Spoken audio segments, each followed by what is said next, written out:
Hello friends, welcome back to our channel. Friends, आज की video का हमारा टॉपिक है क्राई द पिकॉक। ये नावल है अनीता देसाई के द्वारा लिखा हुआ और इसके कैरेक्टर्स को हम प्रीवियस वीडियो में देख चुके हैं। आज की इस वीडियो में हम इसकी चैप्टर वाइज डिटेल समरी को डिस्कस करने वाले हैं। तो शुरू करते हैं आज का वीडियो। सबसे पहले हम इस नावल के डिवीज़न को देखेंगे। हम पहले भी देख चुके हैं लेकिन हम फिर से रिवाइज कर लेते हैं एक बार।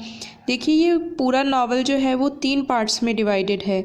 जो फर्स्ट और थर्ड पार्ट है वो ऑलमोस्ट अलाइक है, यानी कि ये दोनों ही पार्ट जो हैं वो फर्दर क्लासिफाइड नहीं है, यानी कि इसमें और कोई चैप्टर नहीं है, सिंगल चैप्टर ही है। और इनको थर्ड पर्सन नरेटिव में लिखा हुआ है, यानी कि नॉवलिस्ट या राइटर जो हैं वही इसको डिस्क्राइब करती हैं। इसके कॉन्ट्ररी में जो सेकेंड पार्ट है इसमें 7 चैप्टर्स हैं और इनको फर्स्ट पर्सन नरेशन में लिखा हुआ है, यानी कि प्रोटैगनिस्ट माया जो है, हमारे इस नावल की जो मुख्य पात्र है माया, ये इसको डिस्क्राइब करती है। जैसे कि मैंने आज ये किया, आज मेरे पेट डॉग टोटो की डेथ हो गई, इस तरीके के कुछ वर्ड्स हमें इसमें देखने को मिलेंगे। तो हम नावल की स्टोरी शुरू करते हैं। तो स्टोरी यहाँ से शुरू होती है कि माया का पेट डॉग है टोटो, जिसकी डेथ हो जाती है नावल के बिगिनिंग में ही। और माया उससे चाइल्ड लाइक लव करती थी अपने बच्चे की तरह, तो इससे वो ग्रीफ स्ट्राइकन हो जाती है। अब जो डॉग है टोटो, उसका डिस्क्रिप्शन इस तरह से दिया गया है कि उसकी कलर जो है वो वाइट है और डेथ जो है वो उसकी अप्रैल के मंथ में हुई है, जो कि इंडिया में समर टाइम माना जाता है। और इस समर टाइम में डेथ होने के कारण जो उसकी डेड बॉडी है वो डीके होना शुरू हो जाती है और रॉटन होना शुरू हो जाती है, जिससे उसकी जो फॉल स्मेल है वो रूम्स तक आती है घर के। जैसे उसको बरामदे में नहीं लेकर आया जा सकता था, इसलिए उसको लाइम ट्री के नीचे शिफ्ट कर दिया जाता है ताकि वो डायरेक्ट सनलाइट में ना आए और वो कम से कम डीके हो। जैसे माया बार बार में आते जाते हुए उसको देख रही थी तो वो परेशान हो रही थी, रो रही थी उसको देखकर, और वो वाटर टैप की तरफ जाती है गार्डन में और अपना फेस वॉश करती है, जिससे उसका जो विज़न है वो क्लियर हो जाए, उसको याद नहीं आए उसकी। तो इसके बाद में वो वापस लौट के देखती है कि क्रोज़ और फ्लाइज़ ने उसको एनसर्कल कर लिया है उसकी बॉडी को, और वो ये देखती है कि उसकी जो एंट्रेंस है उनको ये क्रोज़ और फ्लाइज़ ये खा जाएंगे, जैसे कि इंटेस्टाइन है, आइज़ है, तो ये सब खाना शुरू कर देंगे। तो उसके ऊपर वो एक बैट खिसका देती है, जिससे कि वो उसकी जो बॉडी है उसको खाए नहीं। अब वो पूरे दिन जो स्वीपर्स होते हैं या क्लीनर्स होते हैं उनका वेट करती है, लेकिन वो वापस नहीं आते उस बॉडी को उठाने के लिए। और माया इससे परेशान हो जाती है कि कब तक वो उसकी डेड बॉडी के साथ में अकेली रहेगी, कब तक वो परेशान होती रहेगी। तो उस दिन उसकी जो टेक केयर है वो गार्डनर की वाइफ करती है और उसको अंदर लेकर जाती है, उसको बाहर नहीं आने देती, और इस तरह से वो ध्यान रखती है। अब उस दिन गौतम भी बहुत लेट आते हैं, जिसकी वजह से माया परेशान होती है अकेले ही। गौतम जैसे ही घर में आते हैं तो उनका अनइमोशनल एटीट्यूड होता है। इन द कॉन्ट्ररी माया जो है वो रोती रहती है, सुबकती रहती है, जबकि गौतम ऐसा कुछ नहीं करते। वो आते हैं और आते ही PWD को कॉल करते हैं और इस डेड बॉडी को क्रीमेट करने का अरेंजमेंट कर देते हैं। वो इस बात के लिए भी ध्यान रखते हैं कि इसकी बॉडी को कैसे क्रीमेट किया जाता है, कि वो प्रॉपरली क्रीमेट करें, उसको कहीं पर फेंक के नहीं आ जाए, इस चीज़ के लिए भी वो केयरफुल रहते हैं। अब माया की जो मेंटल स्टेट है वो इस सारे इन सब इंसिडेंट से पज़ल हो जाती है वो, और गौतम के इंडिफरेंस से भी उसको काफ़ी ज़्यादा फ़र्क पड़ता है। तो लास्ट में जब गौतम वापस आते हैं तो वो माया का ध्यान डाइवर्ट करने के लिए वो ये कहते हैं कि उसके लिए और ख़ुद के लिए वो चाय बनाए। तो माया बजाय कि उनको टी सर्व करने के सब कुछ मैसअप कर देती है, जैसे कि चाय को चीनी के पॉट में डाल देती है और जो लेमन्स होते हैं उनको फर्श पे गिरा देती है और सब कुछ मैसअप हो जाता है। तभी एक सर्वेंट आता है और गौतम को इन्फॉर्म करता है कि गौतम का एक फ्रेंड है, एडवोकेट फ्रेंड, वो उनसे मिलने के लिए आया है। और गौतम स्टडी में ही चाय को भेजने का कहकर वो वहाँ से चले जाते हैं। इन सब चीज़ों से माया को बहुत ज़्यादा फ़र्क पड़ता है कि गौतम उसको अकेला छोड़कर चला गया, तो वो और ज़्यादा घबरा जाती है और दौड़कर अपने जो बेडरूम है उसमें चली जाती है और बिस्तर पे गिर जाती है और रोने लग जाती है। और फिर बार बार में उन सब इंसिडेंट्स को याद करती है कि जब उसने कुछ टाइम टोटो के साथ में स्पेंड किया होगा और कैसे उसकी डेड बॉडी पूरे दिन भर सड़ती रही और कैसे उसकी आइज़ उसको देखती रही डेथ के बाद में भी। ये सारी चीज़ें माया के माइंड में चलती रहती हैं। और इसी के साथ ही हमारा पार्ट 1 जो है वो फिनिश हो जाता है। नेक्स्ट सेकेंड पार्ट का फर्स्ट चैप्टर है कि यहाँ पर दिखाया जाता है कि कैसे टोटो की डेथ की वजह से माया जो है वो बहुत परेशान है, जबकि गौतम जो है वो इन सब चीज़ों से बिल्कुल डिटैच्ड है। वो उसको ये भी कहते हैं कि वो रोए नहीं, जबकि माया अपने दिमाग में जो अपहीवल चल रहा है उसको कंट्रोल नहीं कर पाती। ये सिर्फ एक चीज़ जो है वो टोटो की डेथ की वजह से ही नहीं थी कि उसके माइंड में जो अपहीवल चल रहा था वो अनईज़ थी या परेशान थी, बेचैन थी। इसकी वजह और भी थी। ये थी कि गौतम जो है वो उसको कोई अटेंशन नहीं देते थे, कोई अटैचमेंट नहीं दिखाते थे उसके लिए। तो इन सब चीज़ों से भी माया परेशान थी। और सेकंड, उसको टोटो की डेथ से भी बहुत फ़र्क पड़ रहा था, क्योंकि एक तरफ ये था कि वो चाइल्डलेस विमेन थी, शादी के 4 साल होने को आए थे लेकिन अभी तक उनके कोई बच्चे नहीं थे, जिस वजह से जो अफेक्शन अपने चाइल्ड के लिए होना चाहिए वो अफेक्शन पूरा माया टोटो के लिए ही बचा के रखती थी। तो इस वजह से भी वो अकेले हो गई थी, लोनली हो गई थी। तो इस वजह से माया काफ़ी ज़्यादा परेशान थी। अगले दिन जब गौतम आते हैं तो माया की कंडीशन देखकर वो पिघल जाते हैं और वो ये देखते हैं कि उनकी वाइफ परेशान है, तो उसको कंसोल करने की कोशिश करते हैं, अफेक्शन दिखाते हैं। तो इस जो बिहेवियर है गौतम का, इसने माया को महसूस कराया कि गौतम ही है जो उसके फादर की जगह ले सकते हैं। और जैसे उनको उनके फादर ने अफेक्शन दिया है माया के, वैसे ही गौतम भी उनका बहुत ध्यान रखेंगे, उसको अफेक्शन देंगे और उसको प्रोटेक्ट करेंगे। और फिर से एक बार बीच में उसको टोटो की याद आ जाती है और वो रोना स्टार्ट कर देती है। फिर उसके बाद में जो नौकर हैं उन्होंने बरामदे में ही गर्मी की वजह से पलंग बिछा दिए थे जिससे वो बाहर ही बैठ जाए।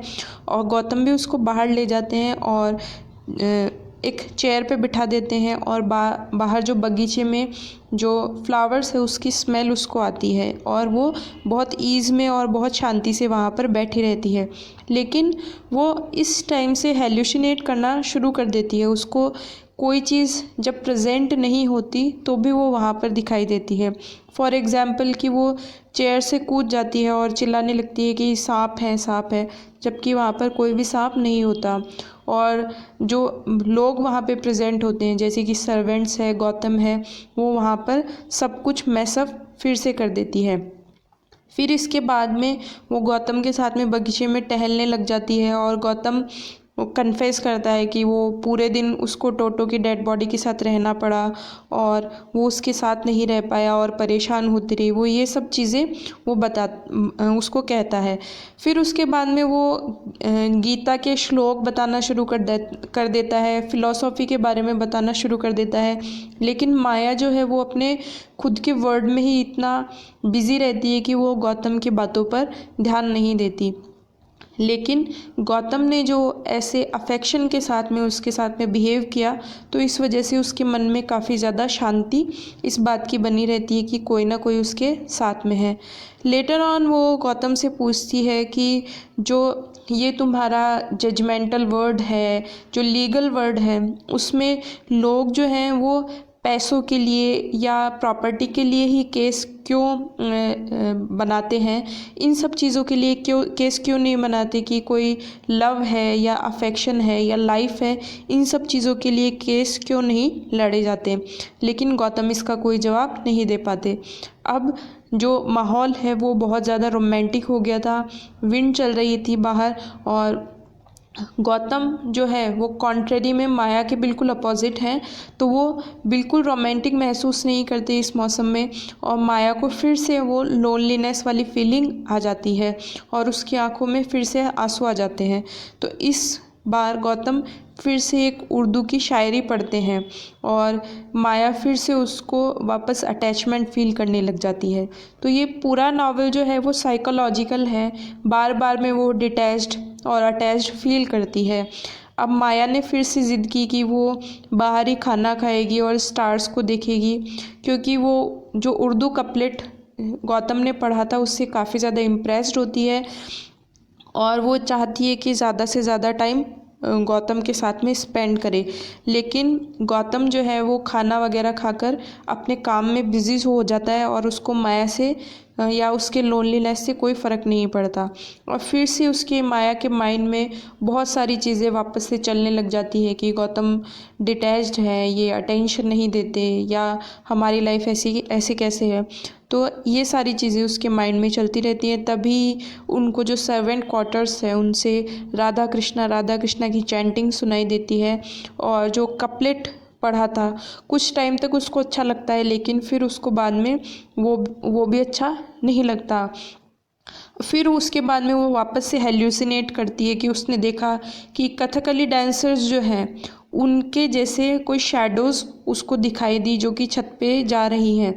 अब वो बाद में रियलाइज़ करती है कि ये जो कथकली डांसर्स हैं एक्चुअल में वो नहीं है, वो एक्चुअल में उसकी फेट है जो उसको बार बार में रियलाइज़ करवाती है कि टाइम नियर आ रहा है।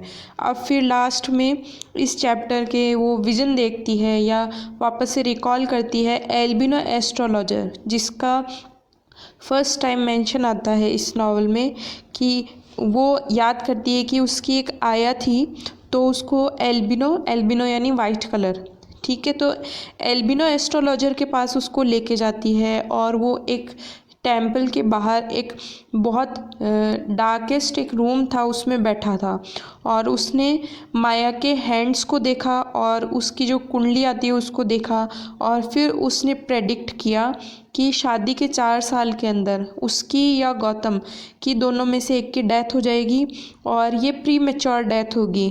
तो वो उसको कहता है कि आपको सावधान रहना चाहिए और आपको गॉड से प्रे करना चाहिए।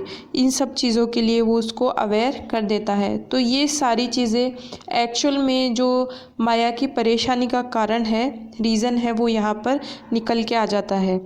तो यहाँ पर वो बार बार में वो चीज़ें उसको परेशान करती हैं और वो ये सोचती है कि अब जैसे ये 4th ईयर चल रहा है शादी का, तो उसमें से या गौतम में से किसी एक को मरना होगा। एक्चुअल में वो अपने मन में ये सोच के बैठी है कि ये कंफर्म वही होगी जिसकी डेथ होनी है, यानी कि मैं ही मरूंगी, गौतम की डेथ नहीं होगी। नेक्स्ट चैप्टर यहाँ से शुरू होता है कि गौतम माया को एक वाइट कलर की कैट गिफ्ट करता है जिससे उसका लोनलीनेस दूर हो सके, उसको टोटो की याद नहीं आए। तो उस कैट का डिस्क्रिप्शन इस तरह से है कि उसके हेयर जो है वो सिल्क के टैसल्स की तरह हैं, बड़ी बड़ी आँखें हैं आलमंड की तरह और जो आँखों का कलर है वो ग्रे कलर का बताया हुआ है, जैसे कि थोड़ा ग्रीनिश में उसको मिक्स कर दिया हो।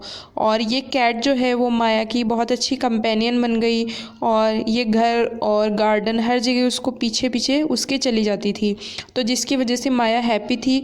तो वो ये सोचती थी कि उसको टोटो की तरह कोई फ्रेंड मिल गया हो और उसके लिए वो एक टॉय की तरह थी जो उसको हैप्पीनेस प्रोवाइड करती थी और उसके साथ में खेलती थी। नेक्स्ट डिस्क्रिप्शन दिया जाता है ऑटम सीज़न का कि ऑटम सीज़न के साथ में ही जो ब्रेन फीवर बर्ड आता है उसकी वॉइसेस सुनाई देने लग जाती हैं और ऑटम सीज़न में जितनी भी ट्रीज़ हैं उनकी लीव्स शेड होने लगती है और शेड होने के कारण जो पेड़ों पे छिपे हुए घोंसले हैं वो गलियों में छोटे छोटे बच्चों को दिखाई देने लग जाते हैं और ये बच्चे जो हैं वो उन घोंसलों पे पत्थर मारना शुरू कर देते हैं। और मौसम में हुए चेंज की वजह से जो कपास होती है जिससे रुई निकलती है, तो उस कपास के फूटने से जो रुई उड़ने लग जाती है और जो बर्ड्स हैं उनके पंख जो हैं जो उड़ने लगते हैं यहाँ पर, तो जो ओल्ड लेडीज़ हैं इन सब चीज़ों को इकट्ठा कर लेती हैं, कपास को और एज़ वेल एज़ ये फेदर्स जो होते हैं बर्ड्स के, इनको, ताकि वो छोटे बच्चों के लिए रजाई और तकिए वगैरह बना सके, इनको बेच देती है वो।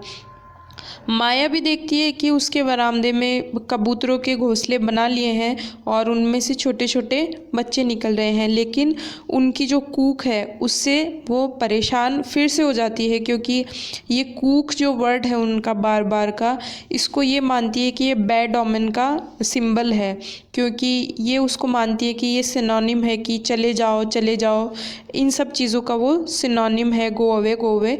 तो इस वजह से वो परेशान हो जाती है इन सब चीज़ों को देखकर। और ब्रेन फीवर बर्ड की आवाज़ से भी वो परेशान रहती है कि वो वापस से स्प्रिंग के आने का सिंबल है, और स्प्रिंग से उसको वो मौसम याद आ जाता है या वो ड्यूरेशन याद आ जाता है कि जब वो अपने फादर के साथ थी और वो माया से काफ़ी ज़्यादा अटैच थे, उन्होंने बहुत प्यार लाड प्यार से उसको पाला था, और उसके लिए फादर और मदर दोनों उसके फादर ही थे, यानी कि माया की माँ जो है वो अर्ली एज में चल बसी थी, जिस वजह से जो गौतम के माया के फादर जो हैं उन्होंने उसको बहुत ज़्यादा अफेक्शन किया था। तो माया ये चाहती थी कि वो गर्मियों के सीज़न में अपने फादर के पास में चली जाए और उनके साथ में कुछ टाइम स्पेंड करे। एक्चुअल में जो माया के फादर हैं वो गौतम के फ्रेंड थे, और उसके माया की एज से लगभग डबल थे, और माया के फादर चाहते थे कि गौतम और उसकी शादी हो जाए, क्योंकि वो उस पर बहुत ज़्यादा ट्रस्ट करते थे गौतम पे। लेकिन गौतम को जब माया कहती है कि वो अपने फादर के यहाँ पे गर्मियों में जाना चाहती है, तो इसमें कोई इंटरेस्ट नहीं दिखाते। एक्चुअल में वो ये भी नहीं चाहते थे कि गर्मियों के सीज़न में वो कहीं भी जाए, और वो खुद भी अपने काम में इतने बिज़ी थे कि उनको माया के लोनलीनेस का कोई एहसास नहीं था।